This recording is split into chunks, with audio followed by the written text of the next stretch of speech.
नमस्कार दोस्तों, इस वीडियो में आप सत्रांत परीक्षा 2022-23 यानी सेशन एंडिंग एग्ज़ाम विषय हिंदी कक्षा 11वीं का पेपर देख रहे हैं, जो कि 80 मार्क्स का और 3 घंटे का था। सामान्य निर्देश आप पढ़ सकते हैं, देख सकते हैं। सीधा पेपर की बात करते हैं, हल करने की कोशिश करते हैं। पहला प्रश्न, जिसमें एक अपठित गद्यांश दिया गया है, जिस पर आधारित एक अंक के 10 प्रश्न पूछे गए हैं, 10 अंक के। दोस्तों, अपठित गद्यांश को आप इस तरह से हल कर सकते हैं। पहले गद्यांश को पढ़ें, उसके बाद उस पर आधारित पूछे गए प्रश्नों को पढ़ें, और प्रश्नों को पढ़ने के बाद ध्यान से, मन से यदि फिर से गद्यांश को पढ़ा जाएगा तो निश्चित रूप से आप पूछे गए प्रश्नों के सही उत्तर लिख पाएंगे। गद्यांश देखिए, बहुत ही सुंदर गद्यांश है। समस्त ग्रंथों अनुभवी जनों का कहना है कि जीवन एक कर्म क्षेत्र है। हमें कर्म के लिए जीवन मिला है। कठिनाइयाँ एवं दुख और कष्ट हमारे शत्रु हैं, जिनका हमें सामना करना है और उनके विरुद्ध संघर्ष करके हमें विजयी बनना है। अंग्रेजी के यशस्वी नाटककार शेक्सपियर ने ठीक ही कहा है कि कायर अपनी मृत्यु से पूर्व अनेक बार मृत्यु का अनुभव कर चुके होते हैं, किंतु वीर एक से अधिक बार कभी नहीं मरते हैं। विश्व के प्राय समस्त महापुरुषों के जीवन वृत्त, अमेरिका के निर्माता जॉर्ज वाशिंगटन और अब्राहम लिंकन से लेकर भारत के राष्ट्रपिता महात्मा गांधी और भारत के प्रधानमंत्री लाल बहादुर शास्त्री के जीवन चरित्र हमें यह शिक्षा देते हैं कि महानता का रहस्य संघर्षशीलता, अपराजेय व्यक्तित्व है। इन महापुरुषों को जीवन में अनेक संकटों का सामना करना पड़ा, परंतु वे घबराए नहीं, संघर्ष करते रहे और अंत में सफल हुए। संघर्ष के मार्ग पर अकेले चलना पड़ता है, कोई बाहरी शक्ति आपकी सहायता नहीं करती।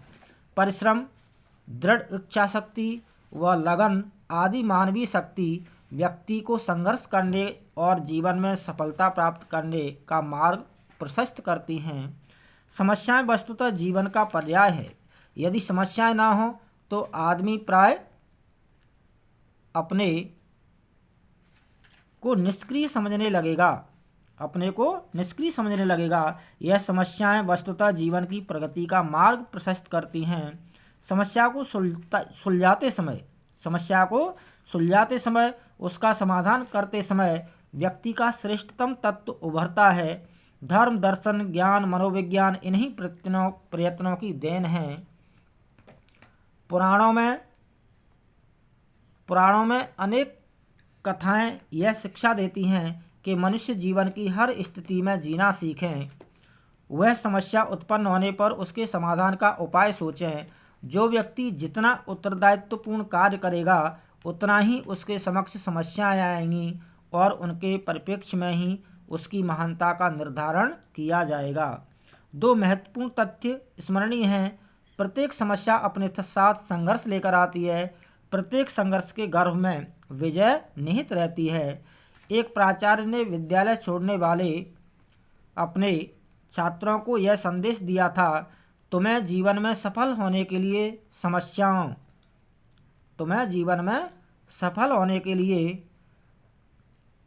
समस्याओं से संघर्ष करने का अभ्यास करना होगा। हम कोई भी कार्य करें, सर्वोच्च शिखर पर पहुंचने का संकल्प लेकर चलें। सफलता हमें कभी निराश नहीं करेगी।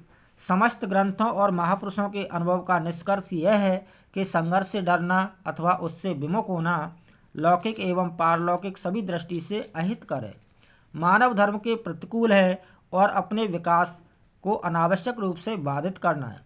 आप जागिए, उठिए, दृढ़ संकल्प और उत्साह एवं साहस के साथ संघर्ष रूपी विजय रथ पर चढ़ जाइए और अपने जीवन के विकास की बाधाओं रूपी शत्रु पर विजय प्राप्त कीजिए। बहुत ही सुंदर गद्यांश। अब इस पर आधारित प्रश्न देखिए। पहला प्रश्न, मनुष्य के जीवन में सबसे जरूरी क्या है और क्यों? तो इसका उत्तर आप इस तरह से लिख सकते हैं गद्यांश के आधार पर। कर्मशील होना, क्योंकि जीवन एक कर्म क्षेत्र है। महापुरुषों का जीवन क्या संदेश देता है कि महानता का रहस्य संघर्षशीलता एवं अपराजेय व्यक्तित्व ही है।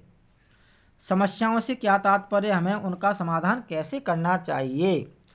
तो जीवन के समस्त अभाव बाधाएं अपने आप में निहित श्रेष्ठतम तत्वों की सहायता से उनका समाधान करना चाहिए। जीवन के समस्त अभाव बाधाएं क्या हैं, समस्याएं हैं, और उनका समाधान अपने आप में निहित श्रेष्ठतम तत्वों की सहायता से करना चाहिए।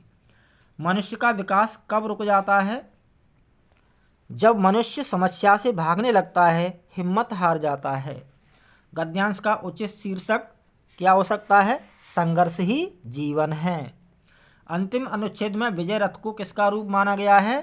संघर्ष का। शब्दों के समानार्थी शब्द छांट कर लिखिए। तो प्रसिद्ध का क्या हो जाएगा? यशस्वी, पक्का निश्चय, दृढ़ संकल्प। विपरीतार्थक यानी विलोम शब्द, तो सक्रिय का हो जाएगा निष्क्रिय, और पराजय का अपराजेय। पराजय का विजय, सक्रिय का निष्क्रिय और पराजय का विजय।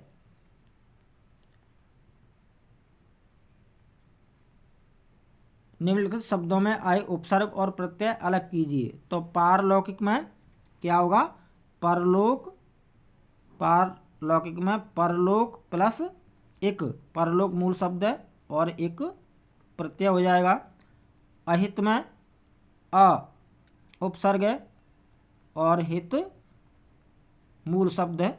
इस तरह से। अगला, मनुष्य के लिए क्या अहितकर है? तो इस प्रश्न का उत्तर इस तरह से लिखा जा सकता है गद्यांश के आधार पर। संघर्ष से डरना अथवा उससे विमुख होना मनुष्य के लिए अहितकर है। अगला प्रश्न, जिसमें एक अपठित काव्यांश दिया गया है, जिस पर आधारित एक एक अंक के 5 प्रश्न पूछे गए, 5 अंक के गद्यांश काव्यांश देखिए, बहुत ही सुंदर काव्यांश है। जिस पर गिरकर उदर दरी से तुमने जन्म लिया है, जिसका खाकर अन्न सुदासम नीर समीर पिया है, यह स्नेह की मूर्ति दयामयी माता तुल्यमयी है। वह स्नेह की मूर्ति दयामयी माता तुल्यमयी है। उसके प्रति कर्तव्य तुम्हारा क्या कुछ शेष नहीं है। केवल अपने लिए सोचते, मौज भरे गाते हो, पीते खाते सोते जागते हंसते सुख पाते हो। जग से दूर स्वार्थ साधन ही सतत तुम्हारा यश है। सोचो तुम्हें कौन अग जग में तुमसा स्वार्थ विवश है। सोचो तुम्हें कौन अलग जग में तुमसा स्वार्थ विवश है। पैदा कर जिस देश जात ने तुमको पाला पोसा, किए हुए हैं वह निज हित का तुमसे बड़ा भरोसा। उससे होना उऋण प्रथम है सत कर्तव्य तुम्हारा, फिर दे सकते हो वसुधा को शेष जीवन सारा। बहुत ही सुंदर काव्यांश। प्रश्न देखिए इस पर आधारित। मातृभूमि से मनुष्य क्या क्या प्राप्त करता है? अन्न, अमृत समान पानी, वायु इत्यादि। धरती की तुलना किससे की गई है? स्नेह की मूर्ति दयामयी माता से। मनुष्य की किस प्रवृत्ति पर कटाक्ष किया गया है? तो स्वार्थी और आत्मकेंद्रित यानी सेल्फ सेंटर्ड, स्वार्थी और आत्मकेंद्रित प्रवृत्ति पर कटाक्ष किया गया है। कवि के अनुसार मनुष्य का क्या कर्तव्य है? अच्छे कर्मों द्वारा देश के प्रति अपने कर्तव्य का पालन करे। इस काव्यांश का मुख्य संदेश क्या है? मातृभूमि की रक्षा और विकास के लिए हमें अपना स्वार्थ त्याग देना चाहिए। अथवा में एक और काव्यांश दिया है, तो अथवा वाला काव्यांश देखिए। बना मधुर मेरा जीवन नव नव सुबनों से चुन चुन कर, धूल सुरभि मधुरस हिमकर्ण, मेरे उर की मृदु कलिका में भर दे कर दे विस्तृत मन। बना मधुर मेरा भाषण बंसी से ही कर दे मेरे, सरल प्राण सरस वचन, जैसा जैसा मुझको छेड़े, बोलूं अधिक मधुर मोहन। मोहन यानी श्री कृष्ण। बोलूं अधिक मधुर मोहन, जो अर्कण है जो अकर्ण, अकर्ण यानी कान रहित यानी सर्प, जो अकर्ण अहे कोई भी सहसा, जो अकर्ण अहे यानी सर्प, अकर्ण यानी बिना कान का, को भी सहसा कर दे मंत्र मुग्ध नतफन, रोम रोम के छिद्र से माँ फूटे तेरा राग गहन, फूटे तेरा राग गहन, बना मधुर मेरा तन मन। पहला प्रश्न, कवि किससे प्रार्थना कर रहा है? तो इसका उत्तर आप इस तरह से लिख सकते हैं। कवि किससे प्रार्थना कर रहा है? भगवान श्री कृष्ण और मातृभूमि से। कवि मन को कैसे विकसित करना चाहता है? कवि मन को कैसे विकसित करना चाहता है? तो धूल, सुगंध, मधुरस, हिमकड़ से विकसित करना चाहता है। बना मधुर मेरा भाषण पंक्ति से क्या आशय है? तो इस पंक्ति का आशय है माटी की सुगंध, पुष्प, मधु एवं हिमकणों की मधुरता से मेरी वाणी मीठी हो गई है। कवि किस प्रकार अपनी वाणी की मधुरता चाहता है? श्री कृष्ण की मुरली की मधुर धुन के समान। अकर्ण, अकर्ण यानी कान रहित, अहे यानी सर्प से क्या तात्पर्य है? तो कान रहित सर्प समान कठोर हृदय वाले लोग, संवेदनहीन लोग, नीरस लोग। अगले प्रश्न जो अव्यक्ति और अव्यक्ति और माध्यम के पाठों पर आधारित हैं, 5 अंक के प्रश्न है। पहला, संचार की प्रक्रिया को किस प्रकार से बाधा पहुंचती है? तो भीड़, गोपनीयता, लड़ाई झगड़े, शोर। तो सही उत्तर है ग, शोर से। इनमें से कौन सा संपादन का सिद्धांत नहीं है? तथ्यों की शुद्धता, निष्पक्षता, संतुलन। तो सही उत्तर है ग, व्यक्तिपरकता संपादन का सिद्धांत नहीं है। अगला प्रश्न, पत्रकारिता के अन्य आयाम में इनमें से कौन सा पत्रकारिता का आयाम नहीं है?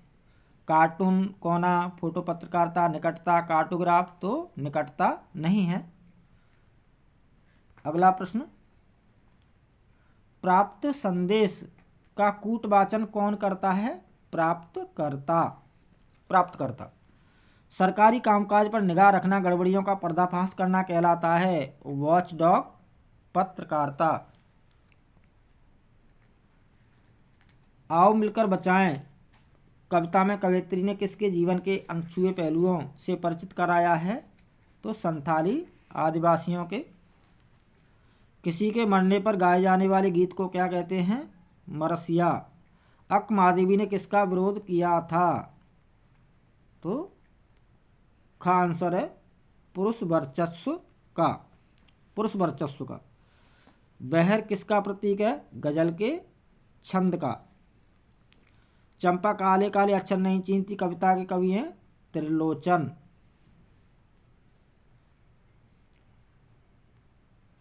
शिक्षा के क्षेत्र में फैली इस दुकानदारी को बंद होना ही चाहिए, रजनी पाठ में यह कथन किसका है? संपादक का। सारी अंतर्राष्ट्रीय जिम्मेदारी किसने अपने सिर पर ले ली? प्रधानमंत्री जी ने, जब उनका पेड़ में से। दबे हुए व्यक्ति की नव प्रकाशित रचना का नाम क्या था? ओस के फूल, ओस के फूल। मोहन की आंखों में कैसी चमक थी? तो सर्जक की, एक सर्जक की, यहाँ रात जा पर आएगा, सर्जक की। महदूद नजरिया कैसा होता है? सीमित।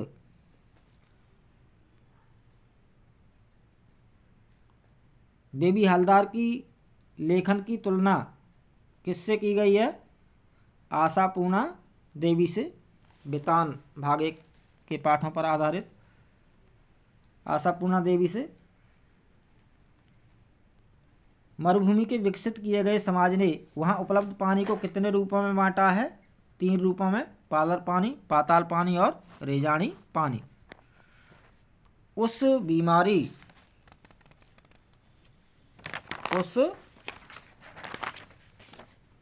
बीमारी में एक दिन मैंने सहजी रेडियो लगाया और अचानक एक अद्वितीय स्वर मेरे कानों में पड़ा। स्वर सुनते ही मैंने अनुभव किया कि यह स्वर कुछ विशेष है और रोज का नहीं है। उपरोक्त कथन किसका है?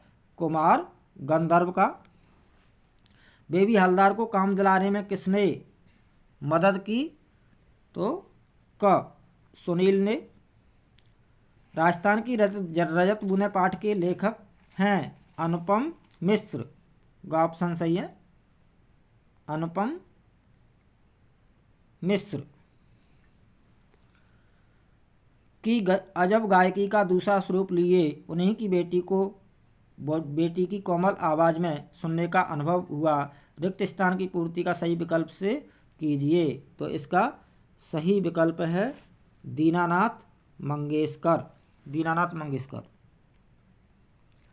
चित्रपट संगीत के कारण सुंदर स्वर मालिकाएं लोगों के कानों में पड़ रही हैं। स्वर मालिका का अर्थ है तो स्वरों का क्रमबद्ध समूह। बड़े कुएं के पानी का स्वाद कैसा होता है? खारा। पश्चिमी राजस्थान में जो कुएं हैं उनका पानी खारा होता है। श्रोता को अगर आज की ध्वनि मुद्रिका और गायक की आज खाली जगह की ध्वनि मुद्रिका और खाली जगह गायक की ध्वनि मुद्रिका सुनाई जाए तो वह लता की ध्वनि मुद्रिका ही पसंद करेगा। विकल्पों से सही विकल्प चुनकर खाली स्थान भरिए। तो इसमें सही उत्तर होगा पहले खाली जगह में लता और दूसरी खाली जगह में शास्त्रीय गायक। बेबी हवलदार कितनी पढ़ी लिखी थी? तो 7वीं क्लास तक, 7वीं तक। खंड व पेपर का जिसमें वर्णनात्मक प्रश्न पूछे गए हैं। पहला जिसमें एक रचनात्मक लेख लिखना है। 4 टॉपिक दिए गए, 4 में से किसी एक टॉपिक पर रचनात्मक लेख लिखना है लगभग 120 शब्दों में। 5 अंक का प्रश्न। रचनात्मक लेख किस तरह से लिखना चाहिए इसके लिए आप जल ही जीवन है या दीवार घड़ी वाला वीडियो देख सकते हैं चैनल पर, रचनात्मक लेख से संबंधित। अगला प्रश्न जिसमें कॉलोनी की हितकारिणी परिषद के सचिव की ओर से क्षेत्रीय विधानसभा सदस्य को पत्र लिखकर अपने क्षेत्र में एक सामुदायिक केंद्र की स्थापना के लिए अनुरोध कीजिए। 5 अंक का है। अथवा क्षेत्र के नगर निगम अधिकारी को पत्र लिखकर अपने क्षेत्र में पार्क विकसित करने का अनुरोध कीजिए। दोनों में से किसी एक विषय पर पत्र लिखना है। पत्र लेखन से संबंधित आप कई सारे एग्जाम्पल देख सकते हैं। PT2 जो एग्ज़ाम हुआ था उसका पेपर हल किया गया है पत्र सहित, उसमें 2 पत्र हल किए गए हैं और भी कई पत्रों के एग्जाम्पल हैं, आप देख सकते हैं कैसे लिखना चाहिए पत्र। अगला किन्हीं 2 प्रश्नों के उत्तर 50 से 60 शब्दों में दीजिए। 3-3 अंक के 2 प्रश्न।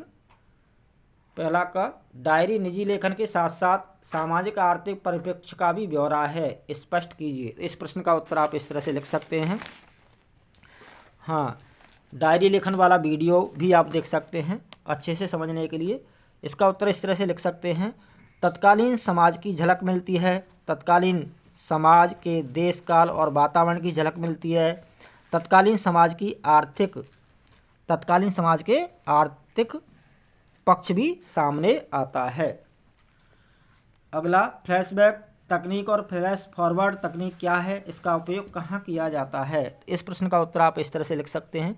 इतिहास की घटना को वर्तमान में घटते दिखाना। इतिहास की घटना को वर्तमान में घटते दिखाना क्या कहलाता है? फ्लैशबैक।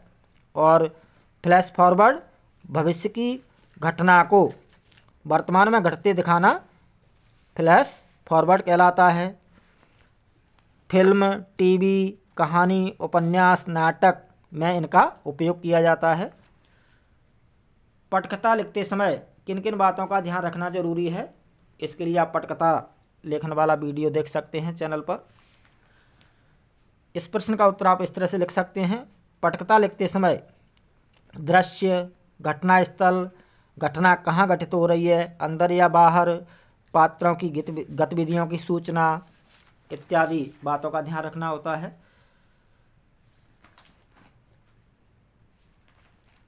अगला प्रश्न, 2 प्रश्न करने हैं, कोई भी 2-2 अंक के, 4 अंक के। स्ववृत्त लेखन में कौन कौन से बिंदुओं को शामिल किया जाता है और उनकी प्रस्तुति का क्या प्रभाव पड़ता है? स्ववृत्त लेखन वाला वीडियो देख सकते हैं आप चैनल पर। इस प्रश्न का उत्तर आप इस तरह से लिख सकते हैं। परिचय, पता, शैक्षिक योग्यताएं, अनुभव एवं रुचियों का उल्लेख किया जाता है। प्रस्तुति में ईमानदारी एवं सतर्क, सटीक शैली, ईमानदारी एवं सटीक शैली होनी चाहिए जिसका नियोक्ता पर सकारात्मक प्रभाव पड़ता है। विश्वकोश किसे कहते हैं? विश्वकोश किसे कहते हैं, इसकी कोई दो विशेषताएं लिखिए। तो शब्दकोश में शब्द कैसे खोजें, शब्द खोजने की प्रयोग विधि शब्दकोश वाला वीडियो आप चैनल पर देख सकते हैं।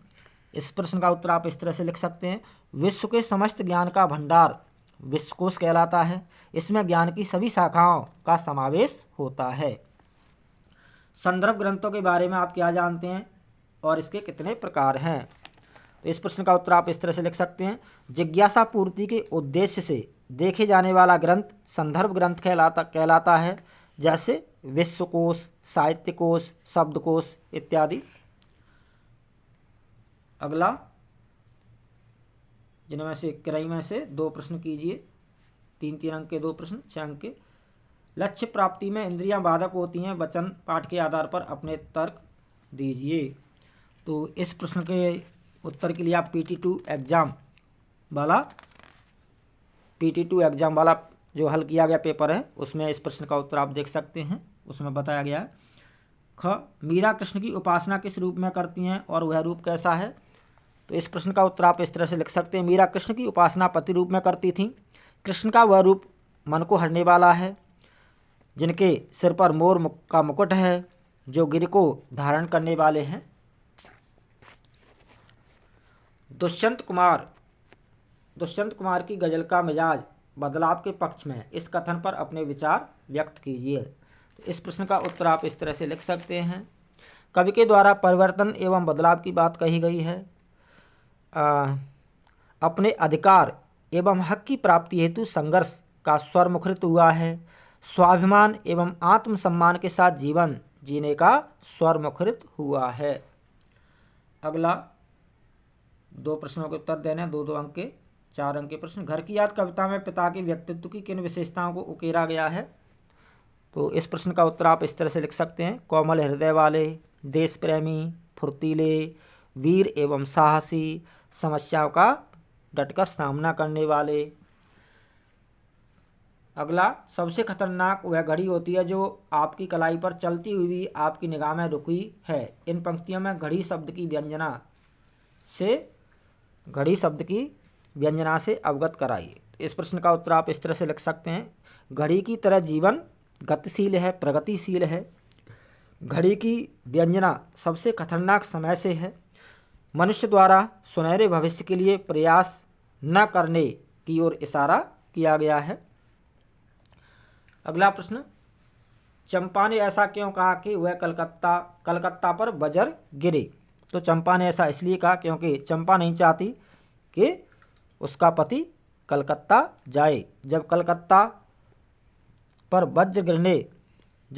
वज्र गिरने से नष्ट हो जाएगा तो उसका पति कलकत्ता नहीं जाएगा, इसलिए चंपा ने ऐसा कहा है। अगला प्रश्न,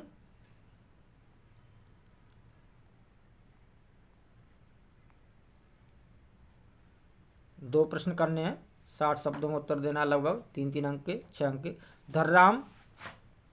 धर्राम मोहन को अपना प्रतिद्वंदी क्यों नहीं समझता था? तो इस प्रश्न का उत्तर आप इस तरह से लिख सकते हैं, वह मोहन की प्रतिभा से अच्छी तरह परिचित था और धर्राम के मन में अपनी निम्न जाति को लेकर के हीन भावना थी। रजनी पाठ के आधार पर रजनी की किन्हीं 3 विशेषताओं का उल्लेख कीजिए। तो इसमें आप रजनी की कोई भी 3 विशेषताएं उल्लेख कर सकते हैं, जुझारू, संघर्षशील, बहादुर, अन्याय का डटकर विरोध करने वाली और नेतृत्व क्षमता। बेचारा जामुन का पेड़ कितना फलदार था और इसमें जामुनें भी कितनी रसीली होती थीं। यह संवाद कहानी के किस प्रसंग में आया है और इससे लोगों की किस मानसिकता का पता चलता है? तो इस प्रश्न का उत्तर आप इस तरह से लिख सकते हैं, 2 क्लर्क का संवाद है।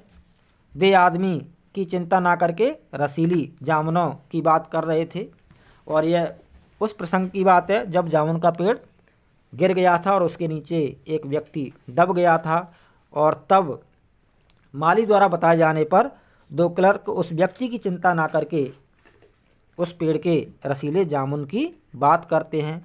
इससे उनकी स्वार्थी एवं संवेदनहीन मानसिकता का पता चलता है। दुनिया के बारे में किसानों को बताना नेहरू जी के लिए क्यों आसान था? इस प्रश्न का उत्तर आप इस तरह से लिख सकते हैं।